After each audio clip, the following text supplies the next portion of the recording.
नंद लाला भजु गिरिधर गोविंद गोपाला भजु गिरिधर गोविंद गोपाला भजो मुरली मनोहर नंद लाला भजो मुरली मनोहर नंद लाला भजो गिरिधर गोविंद गोपाला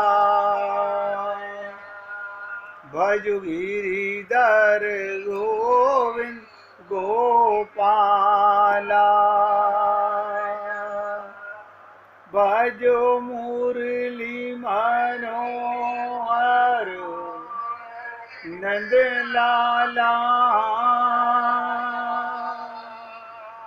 भजो मुरली मनोहर नंद लाला भजो गिरिधर गोविंद गोपाला भजो गिरिधर गोविंद गोपाला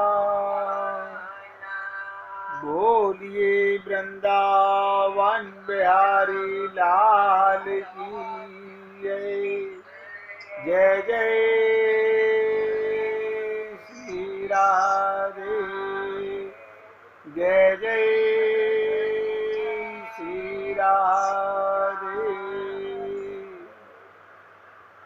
सभी भक्तों से निवेदन, बहुत एकाग्रचित होकर सत्संग के प्रत्येक शब्द को पूरी एकाग्रता के साथ सुनने और समझने का भरसक प्रयत्न कीजिएगा।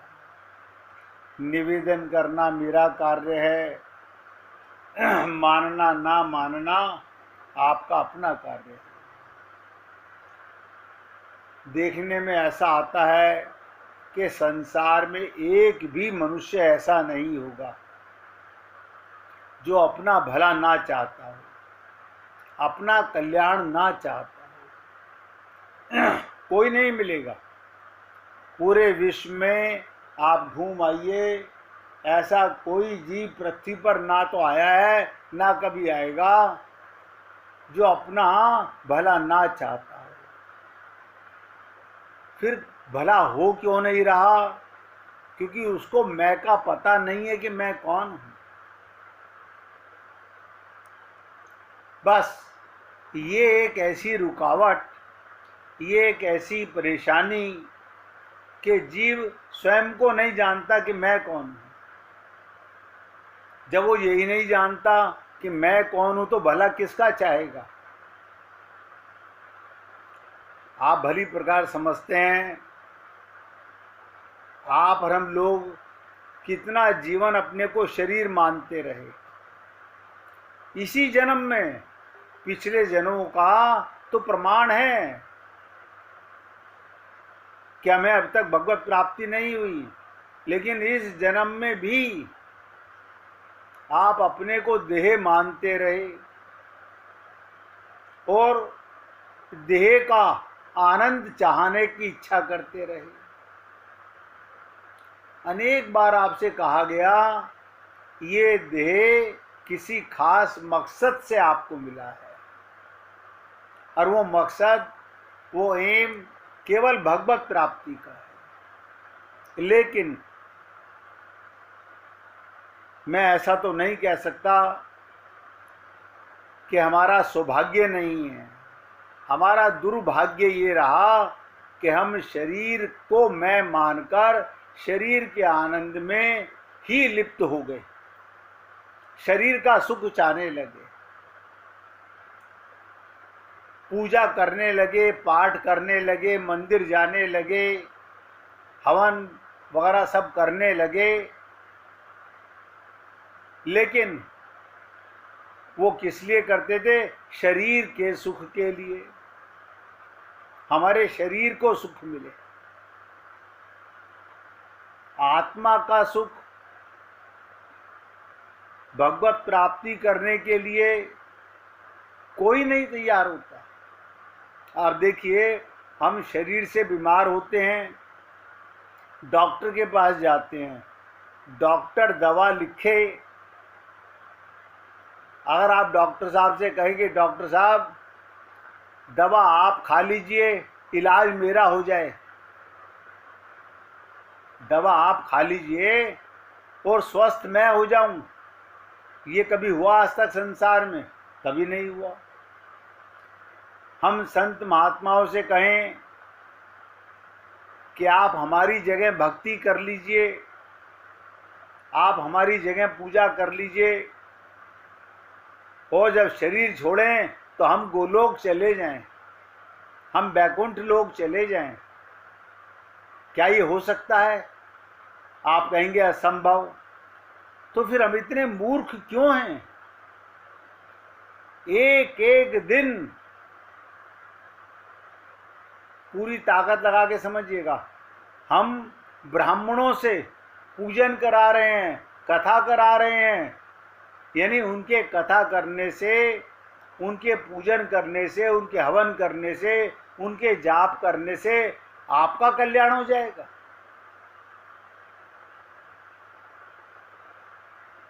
बहुत दुख की बात है, जानकर अनजान बन रहे हैं। आपको पेट भरना है, भूख लगी है, तो अपने पेट में डालना पड़ेगा। कोई दूसरा व्यक्ति आपकी जगह भोजन करे, आपका पेट नहीं भरता।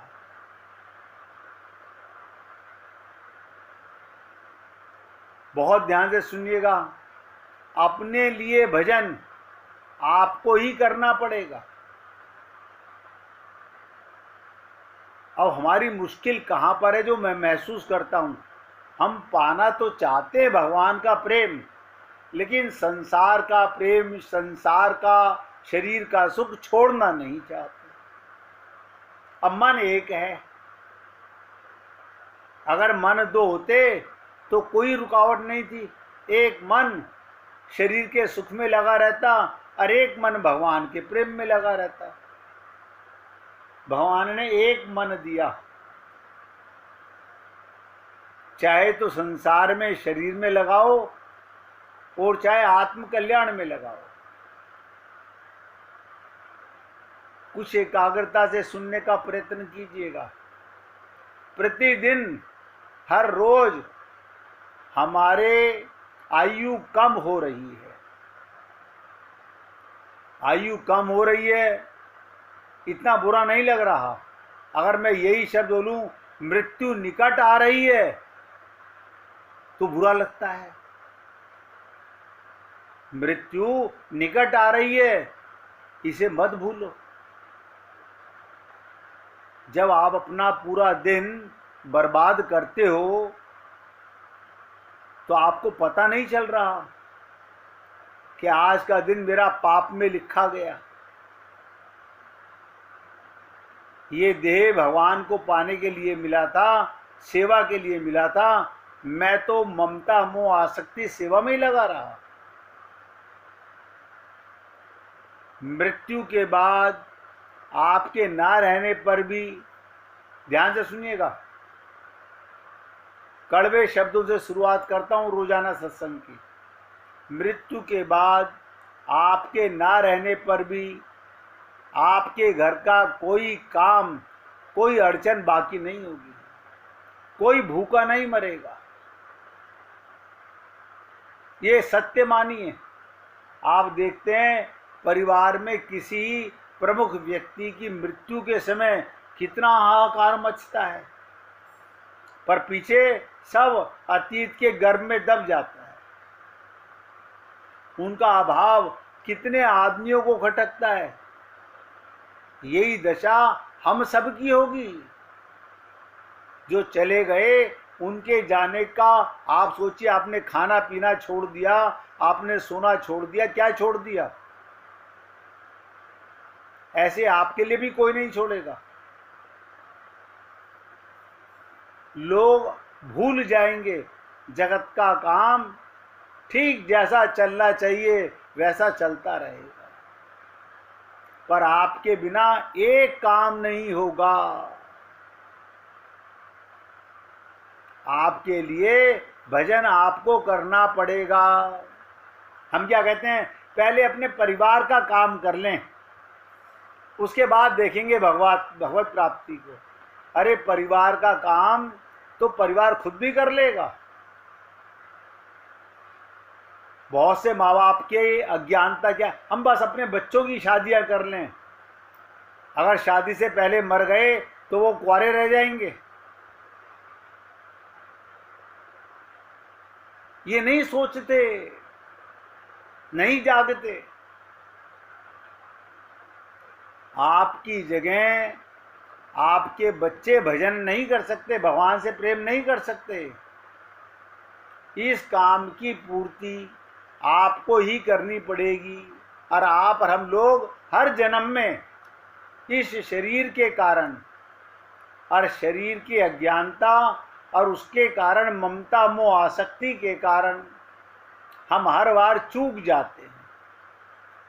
और ऐसा नजर आ रहा है ये जन्म भी कहीं व्यर्थ ना चला जाए। इसलिए हे पुण्य आत्माओं, खूब गंभीरता से, खूब दृढ़ता से मन को यहां फंस रहा है यहां से निकाल कर, नोट करो, मन कहां कहां फंस रहा है वहां से निकाल कर आगे सुधार में लगाइए। भगवत प्राप्ति के सिवा कोई ऐसी स्थिति नहीं है कि जो निर्भय हो, जहां से पतन का भय ना हो। सर्वत्र शांति है, स्वर्ग जाके भी नीचे गिरना पड़ता है, सब जगह भय लगा हुआ है।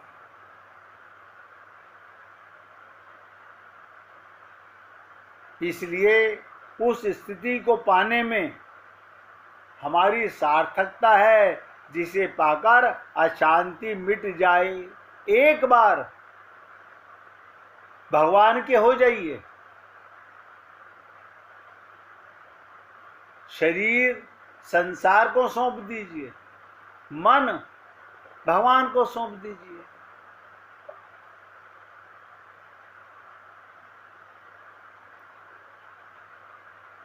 एक बार आत्म कल्याण होने के बाद जिसे पाकर शांति मिट जाए, अनंत शांति मिल जाए, सदा के लिए हम सुखी हो जाएं, ऐसा कार्य इसी जन्म में कर सकते हैं हम लोग।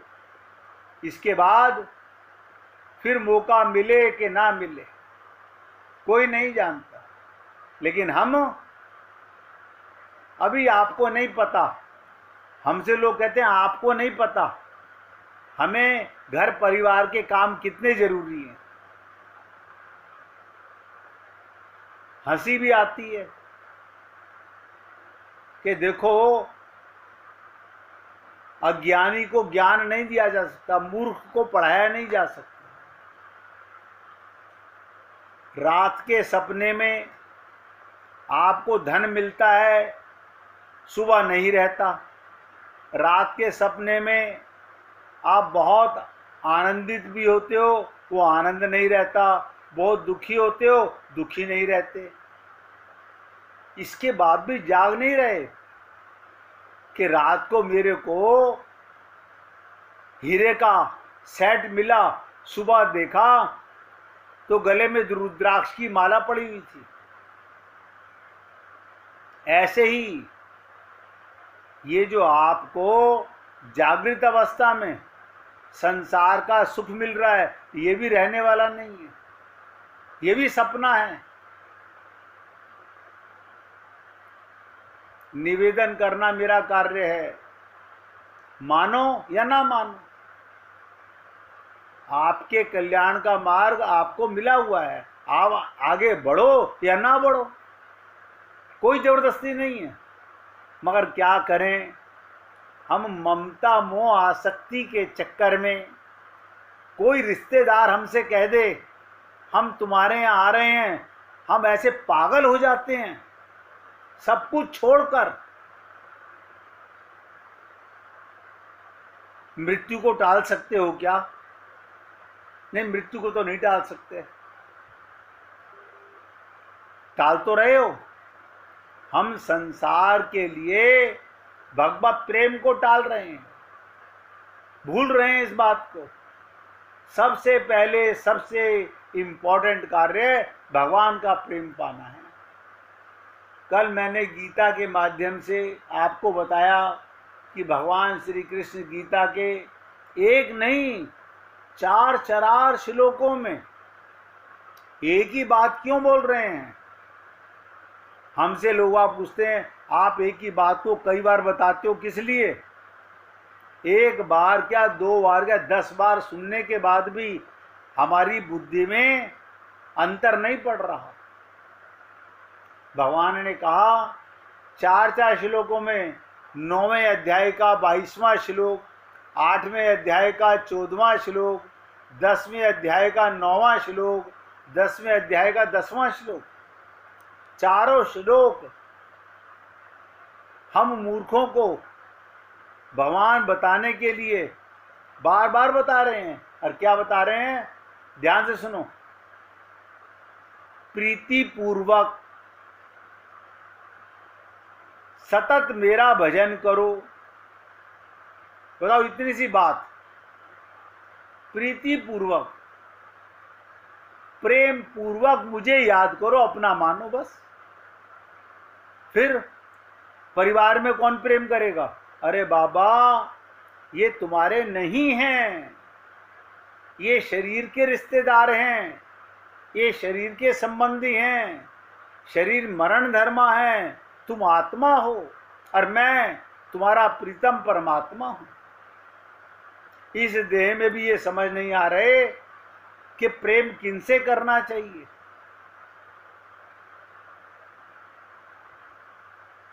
हमसे लोग कहते हैं नहीं ऐसा तो नहीं हो सकता, ममता मोह तो नहीं जा सकता। तो कोई बात नहीं, कोई जल्दी नहीं है। न भगवान को जल्दी है, न संत महात्माओं को जल्दी है। इस जन्म में नहीं, अनंत जन्मों के बाद सही।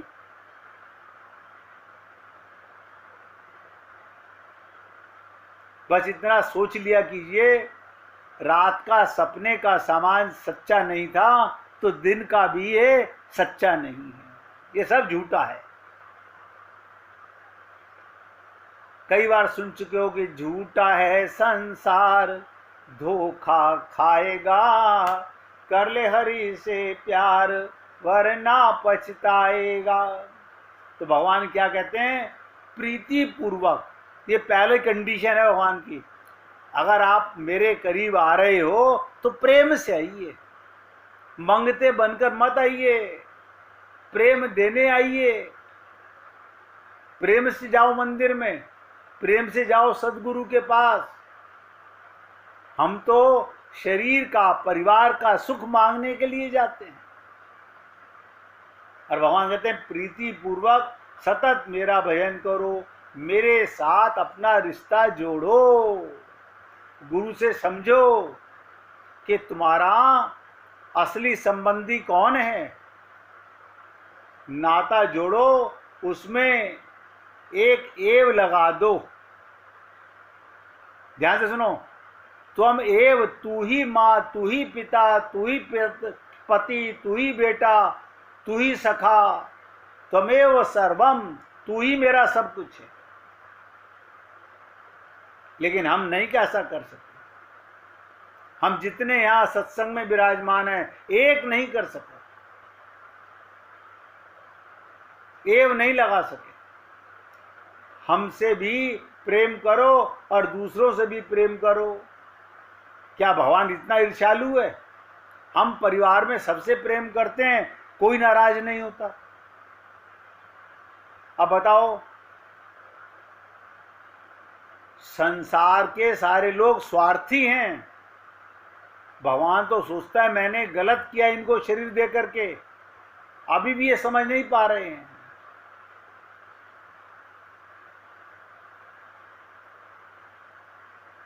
कोई कहे कि हे भगवान तुम भी हमारे दिल में रहो और दूसरों को भी हम बसावेंगे, तो ये ऐसे लोगों का काम है जिनको थर्ड क्लास के मुसाफिर खाने में रहने की आदत पड़ गई है। कुछ लोग होते हैं ना, थर्ड क्लास के मुसाफिर खाने में पड़े रहते हैं। हमें मरना मंजूर है, लेकिन ऐसा नहीं हो सकता कि परिवार को बाहर निकाल दें। आप बार बार सोचिए, ये आपको परिवार कहाँ मिला था? अंदर लेके आए थे क्या साथ में? ये पति बाहर, पत्नी बाहर, लेकिन नहीं समझ में आ रहा।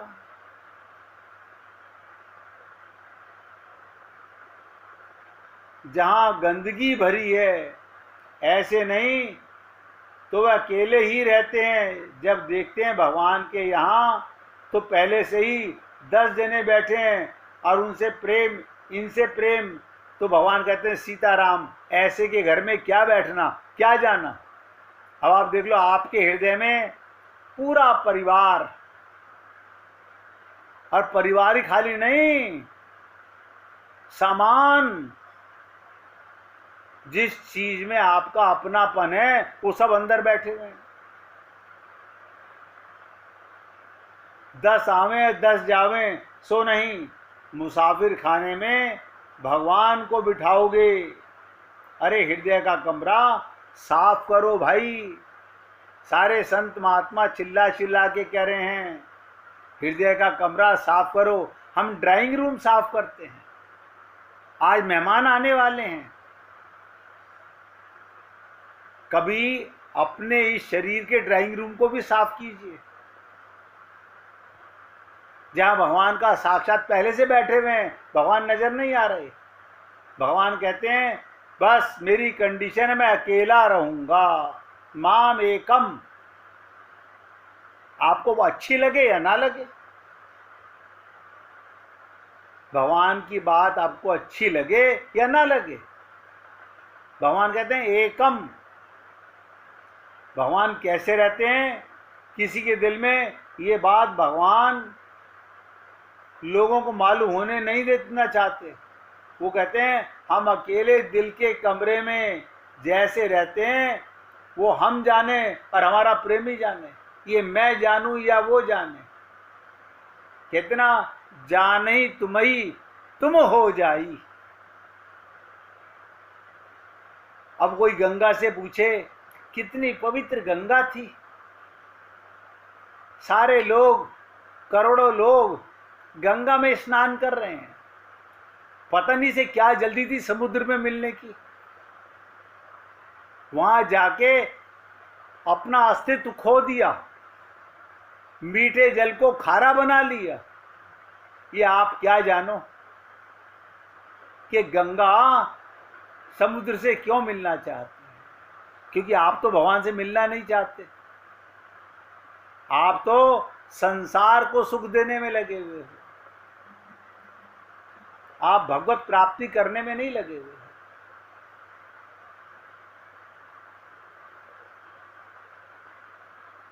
इसलिए उनके साथ रिश्ते बहुत होते हैं, वे तो एक हैं और रिश्ते उनके साथ अनेक हैं। कहा ना त्वमेव माता से पिता त्वमेव, त्वमेव बंधु से सखा त्वमेव, त्वमेव विद्या से द्रविणम त्वमेव, त्वमेव सर्वम मम देव देवा। लो भला दिल बदल लेते हैं भगवान, कहीं माँ बनकर लाड़ लड़ाते हैं, कहीं पिता बनकर आंख दिखाते हैं। त्वमेव बंधु, कभी बैठकर भाई भाई की तरह सलाह करते हैं, कभी सखा की तरह हंसी खेल करते हैं। त्वमेव सर्वम मम देव देवा, उन्हें सब कुछ बनकर रहना ही स्वीकार है। अगर भगवान के साथ एक रिश्ता होता तब तो बिल्कुल खुले भी रह सकते थे, लेकिन जब एक के भी अनेक रिश्ते होवें फिर खुले में काम नहीं चलेगा। आप अपनी माता को भगवान मान के प्रेम कर लो, भगवत प्राप्ति हो जाएगी, चैलेंज से बता रहा हूं। जिससे प्रेम करो उसमें भगवान को देख लो, आपका कल्याण हो जाएगा। लेकिन दिल में फिर वही होना चाहिए, संसार नहीं होना चाहिए।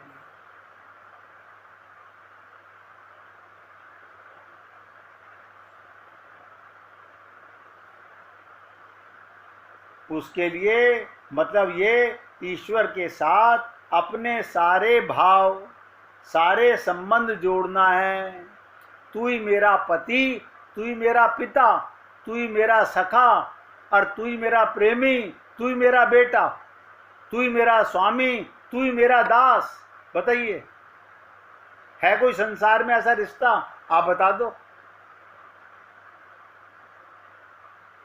संसार में कोई रिश्ता ऐसा था नहीं, कभी होगा भी नहीं। 1 मिनट भगवान का कीर्तन